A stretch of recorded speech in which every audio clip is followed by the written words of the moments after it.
kabar? Bertemu lagi bersama saya, Reva Regan Santika, dalam channel Reva Cemil Belajar. Dalam pertemuan kali ini, Reva akan bahas tentang otomasi perkantoran. Di pertemuan 13 kali ini akan dibahas adalah tentang pivot table, yang merupakan salah satu pembahasan di modul otomasi perkantoran. Namun, sebelum mulai belajar, Reva ingin mengucapkan terima kasih sudah pilih video ini. Jangan lupa untuk subscribe dan like video aku, serta aktifkan lonceng notifikasi supaya kamu bisa jadi orang yang pertama tahu video terbaru aku. Dan di pertemuan kali ini yang akan dibahas adalah tentang lingkungan kerja pivot table dan bagaimana membuat pivot table. Dan berikut ini adalah pembahasannya. Oke, sekarang kita masuk pembahasan tentang pivot table. Pivot table itu adalah perangkat khusus di Microsoft Excel yang fungsinya adalah memberikan perspektif terhadap data yang kita miliki. Nah, pivot table ini memungkinkan kita untuk bisa membuat tampilan interaktif dari sebuah data. Nah, tampilan interaktif ini yang disebutnya sebagai pivot table report.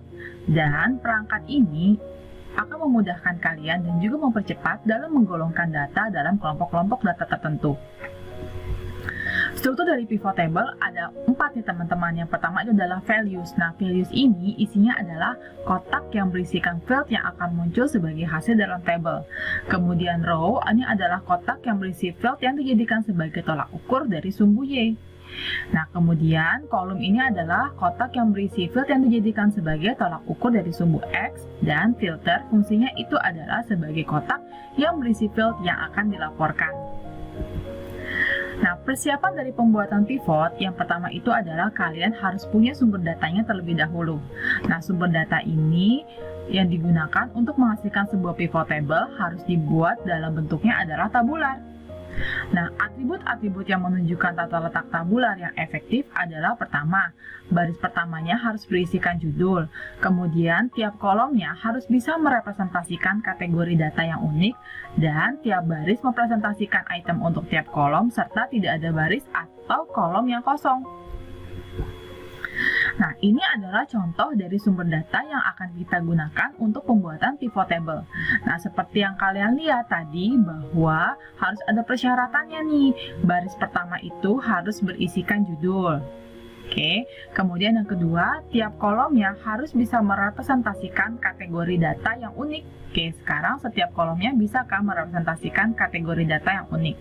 Kemudian, tiap barisnya tadi harus merepresentasikan item untuk setiap kolomnya. Oke, nah bisa ya merepresentasikan setiap item dari setiap kolomnya, dan tidak ada atau baris kolom yang kosong.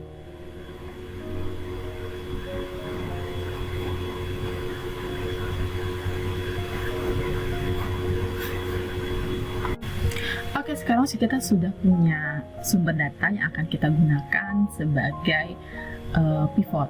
Oke, caranya adalah kita bisa langsung memberikan penamaan untuk table ini. Oke, semisal di sini saya sebelumnya sudah memberikan nama source dan juga table. Oke, misalkan saya kasih namanya adalah sumber. Oke, kemudian saya klik menu insert, kemudian saya pilih pivot table. Nah, ini adalah jendela awal untuk membuat pivot table. Oke, nah sini untuk tabel range-nya. Oke, karena dia membaca data yang awal, saya kasih namanya yang kita buat itu adalah sumber. Oke, kemudian di sini adalah use an external data source jika kita punya data source yang berbeda dari file yang kita punya saat ini. Kemudian di sini ada pilihan untuk di mana kita akan meletakkan pivot table-nya. Di sini ada dua pilihan, ada new worksheet dengan existing worksheet. Nah, new worksheet ini fungsinya adalah untuk menempatkan di worksheet yang berbeda. Kemudian existing worksheet fungsinya itu adalah untuk menempatkan di sheet yang sama, tetapi kita harus mengetahui dulu di mana kita akan meletakkan si pivot table tersebut. Oke, di sini saya pilihnya adalah yang new worksheet. Oke, saya klik OK. Oke, ini adalah jendela awal ya, jendela awal dari pivot table. Di sini ada pivot table field yang fungsinya adalah untuk melist gitu ya, atau berisi daftar dari pivot table field-nya. Kemudian di sini ada tadi ya, ada 4 pilihan, ada filter, kolom, kemudian row, dan juga values. Nah, sekarang bagaimana cara pembuatannya? Oke, nah sekarang yang kita inginkan itu adalah kita ingin membuat pivot table untuk mengetahui berapa banyak penjualan barang per kategori. Oke, di sini tadi kita ada handphone ya, kemudian ada radio, ada televisi. Nah, sekarang bagaimana caranya untuk mengelompokkannya? Oke, yang pertama adalah untuk pengelompokannya, kita memasukkannya di filter.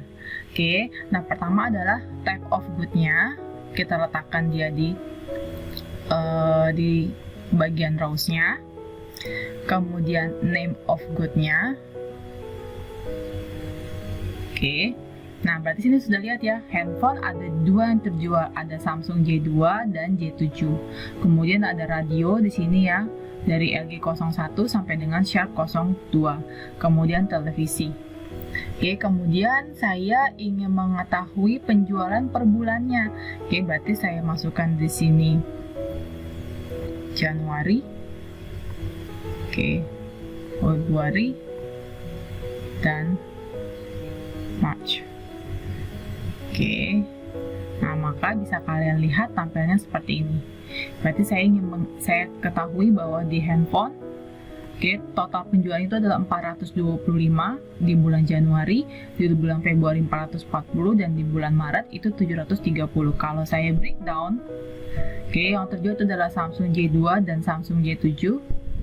Kemudian kalau radio totalnya itu adalah ada 1080 di bulan Januari, di bulan Februari ada 1400, dan di bulan Maret ada 2010. Kalau saya breakdown, oke, maka hasilnya seperti ini. Kemudian television juga sama, 1020 ini untuk di bulan Januari, 1310 dan 1870 ini di bulan Maret. Oke, cukup mudah dipahami bukan? Langkah selanjutnya adalah kita akan merubah desain dari si pivot table. Nah, caranya adalah, oke, kita blok dulu bagian pivot table-nya, kemudian kalian pilih desain. Oke, kemudian kalian pilih pivot table style-nya di sini.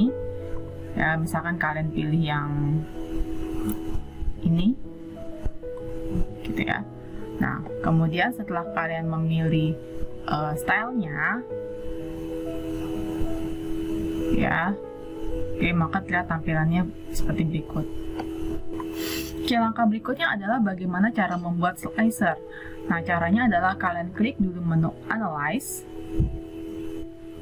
kemudian kalian pilih Insert Slicer. Oke, misalkan kalian ingin berdasarkan type of good-nya atau berdasarkan name of good-nya. Oke, nah nanti kalian bisa lihat nih.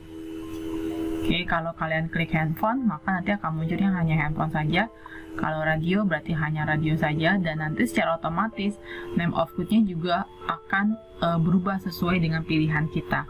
Kemudian television juga, maka nanti hasilnya adalah hanya televisi-televisi saja yang dijual pada bulan-bulan tertentu. Oke, cukup mudah dipahami bukan? Oke, langkah selanjutnya adalah kita akan membuat pivot chart. Oke, caranya adalah kita blok dulu sumber datanya, yaitu data ini. Kemudian kita klik insert, kemudian kita pilih pivot chart. Oke, sini nanti kita akan diminta untuk memilih chartnya yang akan kita gunakan. Oke, semisal yang ini. Kalian klik OK, maka tampilannya seperti ini. Oke, jika kalian merasa kurang nyaman dengan tampilan seperti ini, kalian bisa menggantikannya dengan klik menu desain, kemudian kalian pilih change chart type-nya. Oke, kalian klik OK. Oke, kalian juga bisa melakukan men-switch, ya, maka bentuk tampilannya akan seperti ini. Oke, di sini misalkan per bulan ya, per bulan maka barang apa saja yang terjual. Oke. Nah, ini kalau misalkan kalian ingin mengganti datanya, gitu ya, kalian bisa mengklik di Select Data Source. Oke, cukup mudah dipahami bukan? Demikian pembahasan untuk pivot table kali ini. Jika ada saran atau ada yang ditanyakan, silahkan tinggalkan komen di bawah. Terima kasih sudah menyaksikan video ini. Terus dukung channel ini agar semakin berkembang, dan tentunya aku akan semakin semangat untuk membuat video pembelajaran selanjutnya. Stay tuned on my channel, keep healthy, be happy, and have a nice day. See you soon. Bye-bye.